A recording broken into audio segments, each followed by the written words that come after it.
Hello everyone and welcome back to DCM, Doritos, Corn, and Mountain Dew, your favorite local video game talk show. I am your host, Howard. I'm David.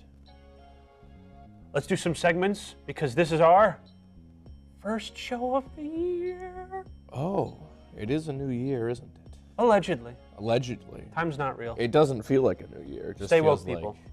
Like, wow, our first episode of the year, we waited a whole month. That's because we were busy. Yeah. We're still busy. How did we even find time to do this? I had to do a couple of legal things. Don't worry about it. Oh. Let's start off with the segments. What legal thing? Don't worry about it. I don't want to talk about it. All right, so this segment's actually going to be more of a, I guess a tee-hee bit. That's my favorite. They announced the Switch 2, that's the thing. But we don't really care because the issue is it was leaked. Everything about it was leaked. A million times. A million times. So I found an IGN article. I didn't really skim through Okay. it. I just kind of like looked. It's like, did they have a list of what was announced? And we're gonna go through the list and figure out what was actually leaked and what's new. All right, cool. Because I watched the video and didn't look into it. The video provided no specs whatsoever. It just was like, hey, look how cool the Switch 2 looks. And that was pretty much it. I'm like, all right, sick. Maybe I'll get this because I don't have a regular Switch. Yeah, and they did confirm it was backwards compatible like half a year ago. It's coming out this year, I'm pretty sure, so, you know. Yeah. So, yeah, they did say it was available in 2025. That was leaked. They didn't announce a price. And during the trailer, they did show a new Mario Kart. Oh, they did. I forgot about that. Where they changed Donkey Kong's design. Yeah, people were talking about everyone's design. Donkey Kong's was really the only one I noticed that was different. Yeah, I know. I saw Mario, I'm like, this looks like Mario, man. I don't know what to tell you. It looks like Mario. Yeah, I don't really know It's either. Italian. I should know what an Italian looks like. Okay. Along with that, yeah, they also said you can use the Joy-Con as a mouse, which is also a thing that was leaked. So far, the only thing I didn't see that was leaked was the Mario Kart. Okay. For me personally. Okay, so far we're not doing too well. They showed off images of the Switch, which I also saw was leaked. All right. Awesome. So I knew what it looked like before any of these pictures here. But this is what it looks like. It'll be, they confirmed right here. I think they already confirmed this, but it's going to be, I don't remember if they said specifically. I remember they said digitally they confirmed it. I don't know if they confirmed physically, but I did see the rumor was that it was physical. And yeah, they confirmed that Switch 2 plays both physical and digital Nintendo Switch games. Why would that even be something they have to confirm? Wouldn't that just be something you would expect from a console? Do you not remember the PS4 and the Xbox? Well, no, I know. No one ever said the Switch isn't backwards compatible with the Wii U. I guess that's fair, I guess. All right. Yeah. All right. And then along with that, they're having this big like, oh, hey, we're going to actually do a fuller announcement of it later, which I saw that and I was like, okay, whatever. Then someone leaked the whole launch lineup. Okay. Now, go on. Now, again, I can't hold the salt to it, and I also forgot most of the details. But again, someone leaked and it was like the Mario Kart. I think Red Dead Redemption 2 was on there. Okay. Metroid Prime 4 is going to be a launch title, and there was something else. But I'm like, you have to hurry this up. Everything got leaked.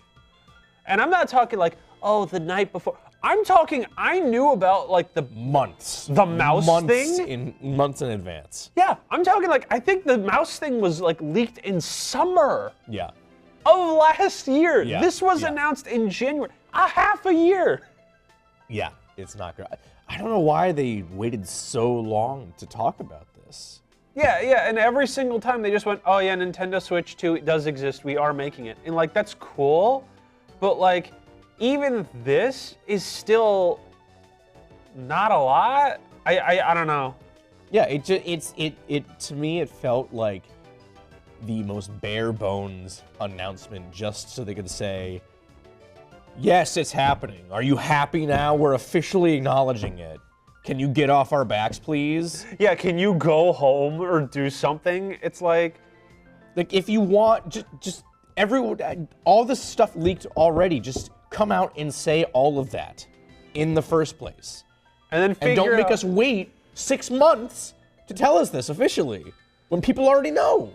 Yeah, especially since like it's not like, oh man, the Switch 2 is gonna come with a hot pocket of it. It's not like these were like ridiculous leaks. These were 100% correct. Yeah. Now, I'm not talking one, I'm not talking two, I'm not talking three, I'm talking dozens of leaks that all said the same thing, and Nintendo confirmed all of them. Who's to say that lineup isn't fake?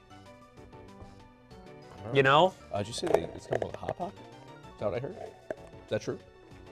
No, but I'm pretty sure, I think it was Papa John's. They made like a pizza warmer adapter for your PlayStation 5. I actually did see that. I did see that.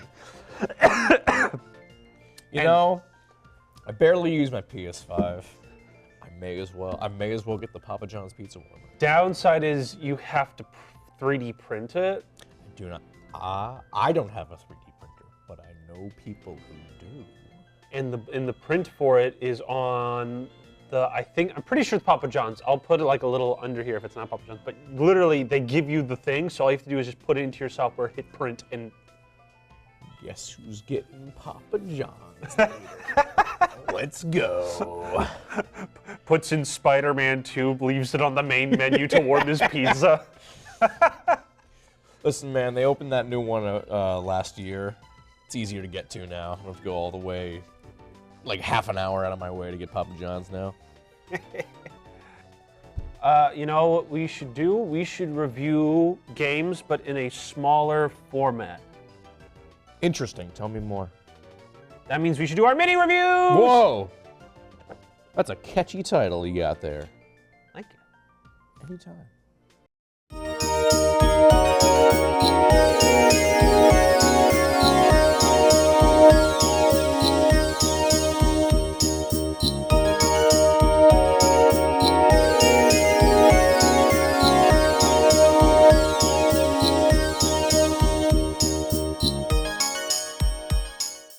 So what have I been playing? I've been playing Like a Dragon, Infinite Wealth, the 9th mainline entry in the Yakuza franchise, and the second following the new protagonist and rebranding of Yakuza to Like a Dragon, with Ichiban Kasuga as the new protagonist.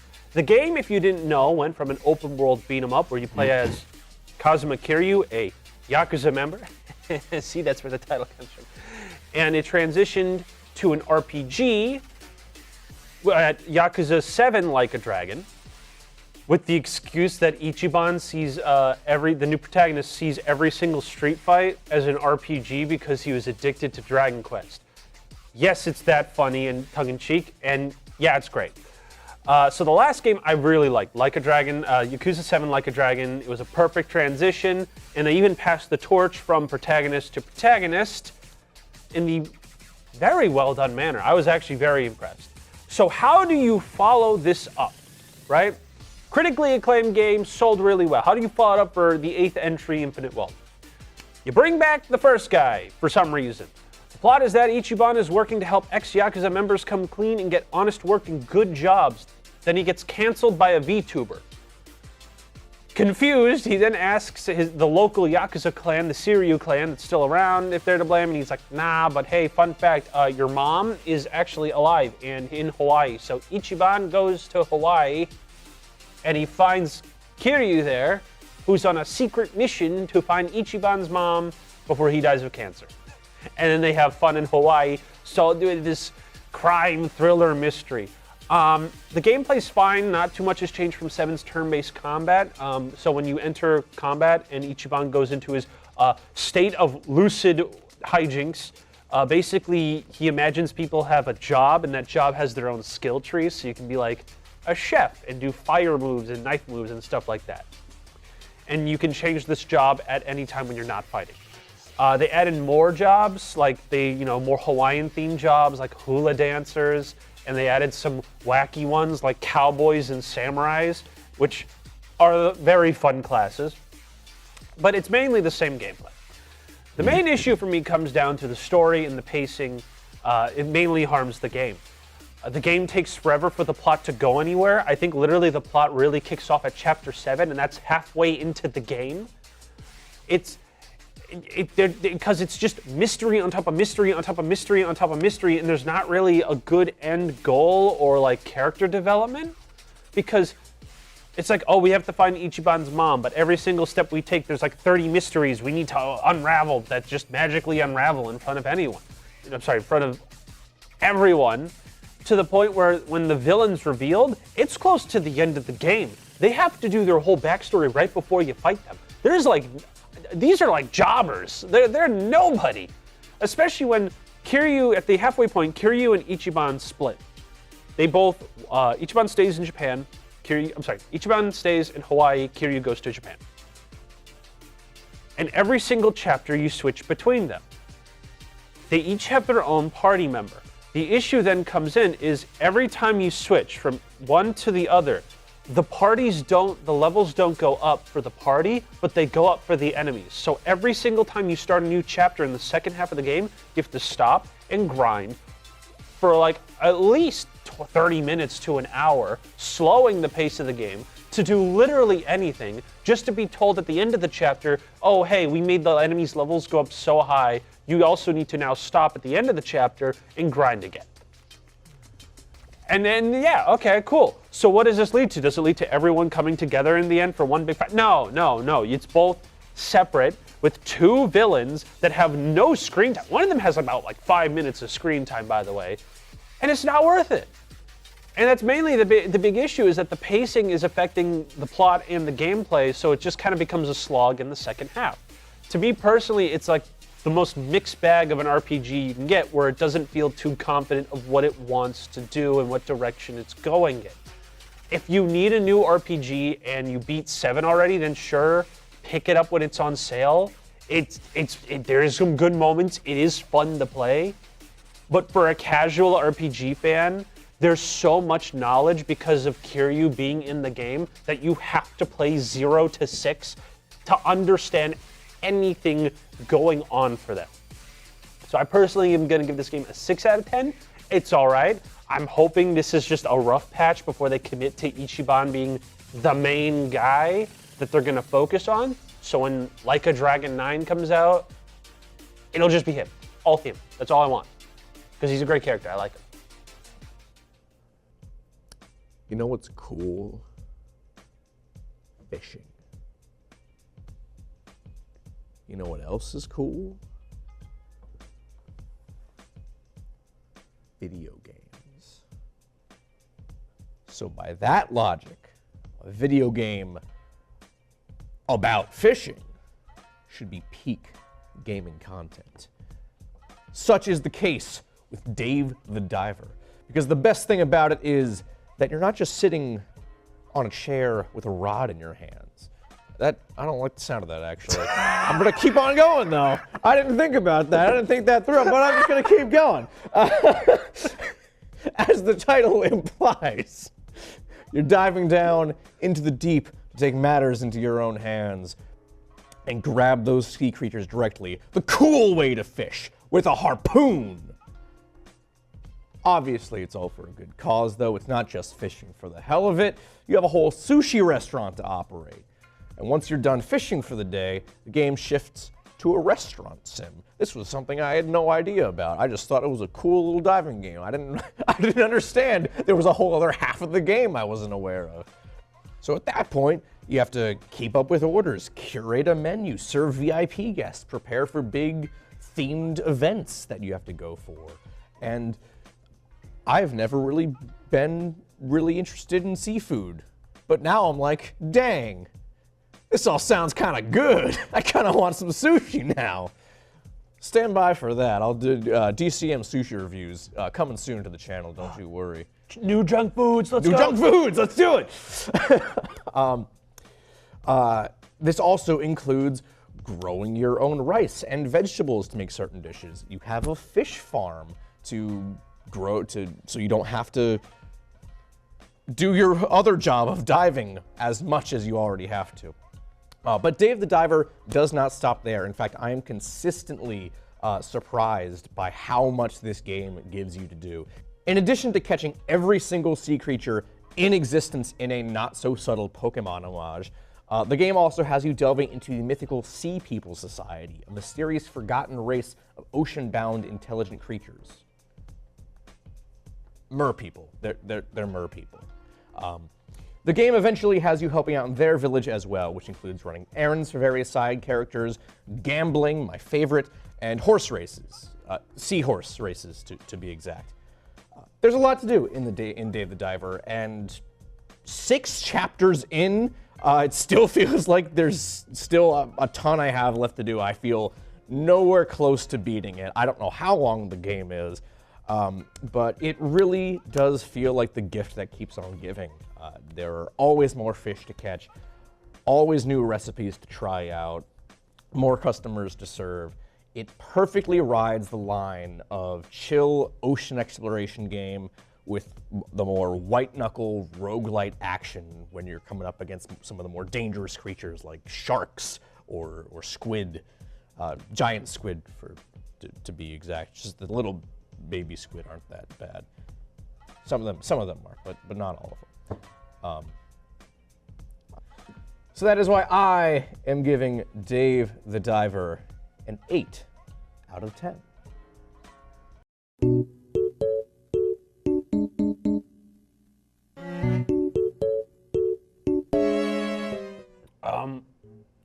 Want to talk about beef?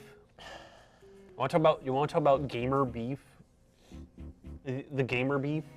I mean, sure. It means I get to make fun of Mr. Elon Musk. All right, so for those who don't know, the real... yeah, for those who don't know, Elon Musk is a goddamn loser. Yeah, the actual president of the United States, not Trump, Elon Musk, who right now has your Social Security and can basically deny you basically anything in the world at this point. A couple weeks ago, he actually had beef with a man who does not clean his room, Asmongold. Also, most gamers. Yeah, but no, this guy's bad. Like, he has like a whole full, like, I'm aware. I'm aware. He showed a picture of like 2 folding tables full of like Wendy's cups and like fast food that was just rotting there for like months. I don't know much about this guy other than I think he hates women and minorities. So like most gamers. Yeah, he's one of those. He's one of those keep your politics out of my games and then just talks nothing about politics about he likes. But these 2 losers apparently decided to have a little lover's spat, apparently. Because Elon Musk, because he loves being, he wants the Reddit karma, all right? He wants people to like him because he's that much of a loser. That's why he did his little salute.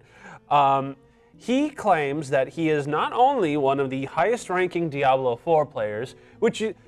If you look at his tweeting history, I have to imagine, when does he find the time to play Diablo 4? Because, you know, it seems like that. Well, he's got his phone in one hand. Or, you know, because he's a gamer, he's got the 2 monitors set up. So one monitor set up on Twitter, or, sorry, X. X, you know? And then the other monitor's on Diablo 4. Yeah, when he, you know, apparently, you know, he has like 5 companies, he's inventing things, and he's sitting home playing video games. Yeah. Then claims that he is also one of the largest Path of Exile 2 players. So he's got a 3rd monitor. 3rd monitor, exactly. However, he streamed an hour of his gameplay with his level 95 hardcore character with another streamer, and people began to question it because he didn't know how to do things like equipped armor he picked up or open the map. So people then began to suspect that he boosted or is using someone else's account. So if he's using someone else's account, it's just loser stuff, right? Yeah. But if he paid someone to boost for him... Again, we've already gone over the fact that he is a monumental loser. Yeah, like when in one of our stories in which people go, I would have a beer with him, when we went over a story like 2 years ago where Grimes, when she was recording her song for Cyberpunk or Lines, Elon Musk came in with a flintlock saying, "Put me in the game," and we're like, And we laughed. Yeah. Because that's such loser behavior. I would also have a beer with him, only to get drunk and make fun of him more. I think that is valid. That is very the valid. only context in which I would have a beer with Elon Musk. So he's losing the gamer Reddit karma. So who better to come out than very popular and well-liked, teehee, that's a joke, streamer Asmongold, where he said he'll stream on X for an entire year when Musk proves the hardcore Path of Exile 2 account is really his. So then, Elon Musk then leaked his account, his DMs with him, and then believes that Asmongold's editors, because Asmongold streams, and when you stream, you then hire editors to then make highlights of it, because A, you're busy streaming, and B, why would Asmongold actually work? He actually didn't clean his sink for a year, and there was a whole spider colony living there. So now he believes that Asmongold is controlled by a shadow puppet. Okay. And that he's owned by someone else and removed the X verification that he paid for a day. That's funny. And then he put it back then, and Musk said he did a user change on his end. I didn't do it, I swear. So so these two just started having an argument, and I'm like, bro, why are we having a loser off? Like, what are we doing here? What are we trying to prove? Like, we know there's no way that Elon Musk can just walk up and says, I'm the best Diablo 4 player, does not leave his gamer tag, does not show off any gameplay, walks away, does his weird little X jump next to the president. I'm sorry, shadow president, because he's basically the president. So, like, I don't know what the beef here was meant to even do, other than have two emotionally unstable, fragile men just spat with each other on Twitter. I really hate him. I really hate him. There is genuinely nothing likable about both parties, but you have to be really bad.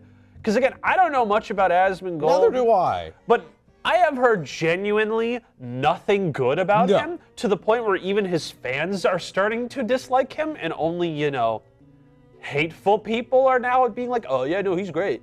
So, I don't understand how there's any situation where he seemed the guy with the literal a table bigger than this full of old Wendy's cups seems more sane and more emotionally stable. And in a thing where a guy totally obviously paid someone to play Path of Exile 2 for him so he could lie and make people like him. Yeah. I don't. Is this what gaming is now? I guess so. We can't. Every time we talk about it every time we do a show, we never have anything good to talk about here. Yeah. Never. This is always bad news. This is the peak of it. Is the actual president of the United States arguing with some dirty, crusty loser about whether or not he plays Why do we video even games? bring this show back for this year?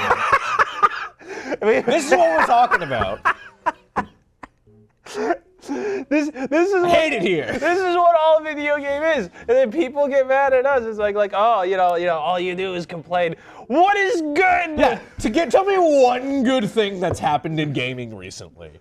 One good thing. Oh, the Switch 2. It's probably gonna be like $1,000 for a console, a handheld console. 10,000. Actually, I think the rumor's like 450. Okay, that's not bad. That's That's pretty good, actually. Yeah, it's not bad. That's the rumors, though. What, is it a rumor or is it a leak? Oh, I need to double check that. Ooh. But yeah, but I actually do have a random good story if you actually do want one. Oh, please. Okay. Please, okay, thank you. We'll take a break. We'll take a break. All right, that's the end of this segment. All right.